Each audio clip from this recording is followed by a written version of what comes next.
at the current levels. But talking about auto companies, a lot of them have announced capex plans recently. Case in point is Eicher Motors, which has shared its plan to hike capacity by 66% in the coming future. Mahindra, Maruti, Hyundai too are eyeing increase in production. What is the reason? Is it expectations of export orders coming in, or is it much more? Puneet is joining in to share more details on this. Well, thank you for that. As you rightly mentioned, the latest in that bucket is Eicher Motors, and across segments is what they're announcing capex. Recently, capex for Mahindra, Maruti, amongst others as well, has been one of the key factors. Now, Eicher Motors, why is it interesting? Because the capex, the current capacity is almost 12 lakh units. They did a 100 crore bottleneck just a few months ago, so their capacity will go to 14.5 lakhs. And now, yesterday in the result, they've announced the capacity expansion to go all the way to 20 lakh motorcycles for Royal Enfield annually.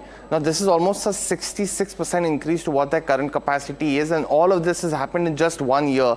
Tells you the strength of what they are seeing in terms of demand. So that's first on Eicher Motors. The other expectation was that Mahindra and Maruti, which is coming out with its results today, just a few days ago, announced a 15,000 crore expansion in Nagpur. Now, this will be both for the passenger vehicle side as well as for the tractor side in terms of capacity addition.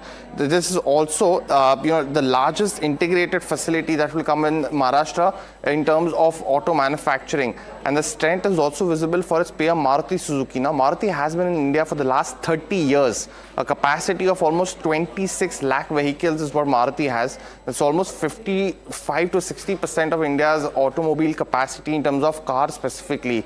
Now, they have announced a 5 lakh capacity addition in 2026. So almost 20% capacity addition in just 1 year. So this is evidence across automakers that is visible that incremental capacity is there because of demand trends. The others like Hyundai as well as JLR, where we just showed you the footage of the new plant in Tamil Nadu, assembly plant for Jaguar and Land Rover.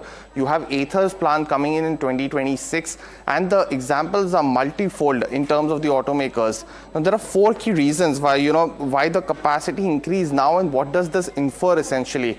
The first one being that the demand post GST rate cut is not just a near term, it is a structural change that has happened. Buyers on the sidelines have come out and purchased vehicle, and that's a big thing.